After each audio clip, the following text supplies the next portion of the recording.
Assalamualaikum warahmatullahi wabarakatuh. Bagaimana kabar puasanya sampai hari ini? Semoga lancar dan semakin semangat agenda ibadahnya ya. Sebelumnya terima kasih atas kesempatan yang telah diberikan. Perkenalkan, nama saya Yustiani. Alhamdulillah saat ini kita sudah hampir sampai di penghujung bulan Ramadan, yang artinya sebentar lagi kita akan masuki bulan Syawal dan Hari Raya Idul Fitri. Seperti yang sudah kita ketahui bersama, Hari Raya Idul Fitri biasanya identik dengan aneka ragam hidangan khas yang kalau mau jujur nih, kandungan kalori atau energinya relatif tinggi. Apalagi setelah sebulan sebelumnya kita menahan diri dan mengurangi asupan makanan dengan berpuasa, tidak jarang momen lebaran ini menjadi ajang balas dendam dalam tanda kutip dengan berpuas-puas makan hingga sampai kebablasan ya.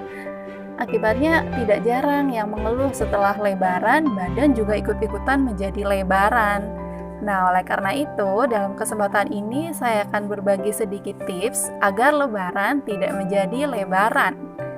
Berikut ini adalah beberapa tips terutama mengenai gizi seimbang yang bisa kita aplikasikan bersama untuk menjaga lebaran kita. Yang pertama, syukuri dan nikmati keanekaragaman makanan. Memiliki rezeki yang cukup untuk menyediakan hidangan lebaran bagi keluarga adalah salah satu nikmat yang perlu kita syukuri, terutama di tengah kondisi ekonomi di masa pandemi seperti saat ini. Anekaragaman menu lebaran seperti ketupat sayur, opor, rendang, juga kue-kue kering seperti nastar, putri salju, kastengel, dan lain sebagainya juga merupakan kekayaan budaya kuliner Nusantara yang perlu kita syukuri. Tidak masalah menyediakan menu-menu tersebut sebagai bentuk kesyukuran dan penghormatan kita terhadap hari raya. Tapi kita menuju ke tips berikutnya, yaitu menyiapkan hidangan lebaran secukupnya saja. Ada baiknya memasak atau menyediakan hidangan lebaran seperlunya saja sesuai dengan jumlah keluarga yang ada di rumah. Apabila memang sengaja menyediakan lebih, bisa dibagi juga kepada kerabat, tetangga, atau orang-orang yang membutuhkan. Di tengah kondisi pandemi saat ini, tentunya banyak ya orang yang terdampak kondisi ekonominya dan akan sangat baik apabila kita bisa ikut membantu, apabila memang diberi kelebihan rezeki. Hal ini tentunya untuk menghindari makanan yang mubazir terbuang karena berhari-hari tidak dapat kita habiskan misalnya. Kalau dari pengalaman saya sendiri sih, biasanya saya cuma tahan 1-2 hari sebelum bosan dengan makanan lebaran. Selain itu, ini juga berhubungan dengan tips ketiga, yaitu kita perlu membatasi konsumsi makanan yang manis, asin, dan berlemak. Nah, coba diingat-ingat dulu menu lebaran mana saja yang banyak mengandung santan, minyak-minyakan, atau daging-dagingan yang berlemak.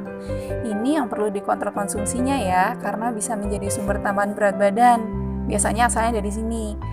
Kue-kue lebaran juga ternyata sumber kalori yang cukup mencengangkan loh. Ini karena bahan baku yang digunakan tentu saja memang bahan-bahan yang tinggi kalori seperti mentega atau margarin, tepung, kemudian ada telur dan lain sebagainya. Coba kita bayangkan aja ya, ternyata 3-4 butir kue nastar itu tergantung ukurannya tentu saja, jumlah kalorinya itu kurang lebih sama dengan seporsi nasi. Jadi nggak heran ya kalau tambahan berat badan itu asalnya kurang lebih karena kita keasikan ngemil kue lebaran yang sampai berbutir-butir jumlahnya. Nah, tips berikutnya adalah kita tentu harus memperbanyak konsumsi sayur dan buah. Dalam sayur dan buah ini terdapat kandungan serat yang cukup tinggi dan ini bisa menimbulkan efek lebih cepat kenyang dan juga kenyangnya lebih lama. Sehingga konsumsi makan yang masuk ke dalam tubuh ini tentu bisa lebih dikontrol.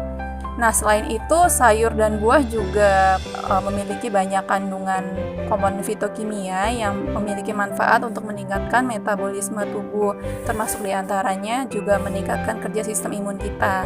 Ini penting terutama dalam manfaatnya untuk membantu kita agar terhindar dari infeksi, terutama sekarang kan banyak sedang dalam situasi pandemik yang tentu kita harus menjaga kesehatan. Selanjutnya, tips nomor 5 adalah cukup minum air putih.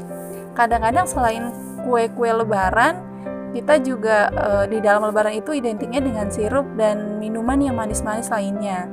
Nah, kandungan gula dalam minuman manis inilah yang biasanya jika berlebihan akan nantinya diubah menjadi lemak di dalam tubuh. Ini ada baiknya kita menghindari atau mengurangi minuman-minuman yang manis dan memperbanyak minum air putih saja, karena kandungan kalori dalam air putih itu 0, dan air putih juga bisa menjaga agar tubuh kita tetap terhidrasi dengan baik. Selanjutnya tips nomor 6 adalah perbanyak aktivitas fisik. Nah, ini kaum rebahan, apalagi di saat PSBB seperti saat ini, tentu mungkin banyak alasan ya untuk tidak melakukan aktivitas fisik. Tapi sebetulnya jika kita niatkan bisa kita lakukan. Kalau tidak memungkinkan melakukan aktivitas fisik dan olahraga di luar ruangan, kita bisa melakukannya di dalam ruangan. Saat ini di sosial media kita bisa menjumpai banyak sekali video atau tutorial contoh aktivitas olahraga seperti senam aerobik, HIIT, high intensity interval training, kemudian ada yoga, zumba, dan lain sebagainya. Pilihannya sangat beragam, durasinya juga sangat beragam, bahkan ada yang kurang dari 10 menit. Kemudian intensitasnya juga mulai ada yang ringan, medium, sampai yang berat. Dan alat yang digunakan pun tidak harus menggunakan, bahkan ada beberapa yang tidak menggunakan alat sama sekali. Ini tentu saja mempermudah kita dalam melakukan olahraga. Jadi sekarang yang penting adalah niatnya dulu nih untuk melakukan kegiatan olahraga ini. Kemudian yang terakhir, dan perlu kita perhatikan juga adalah senantiasa menjaga kebersihan diri dan lingkungan. Tentu saja ini agar kita terhindar dari berbagai penyakit yang tentu saja merugikan kesehatan. Demikian kira-kira yang dapat saya sampaikan. Mohon maaf jika ada salah-salah kata dan ucapan. Terima kasih atas perhatiannya dan semoga bermanfaat. Wassalamualaikum warahmatullahi wabarakatuh.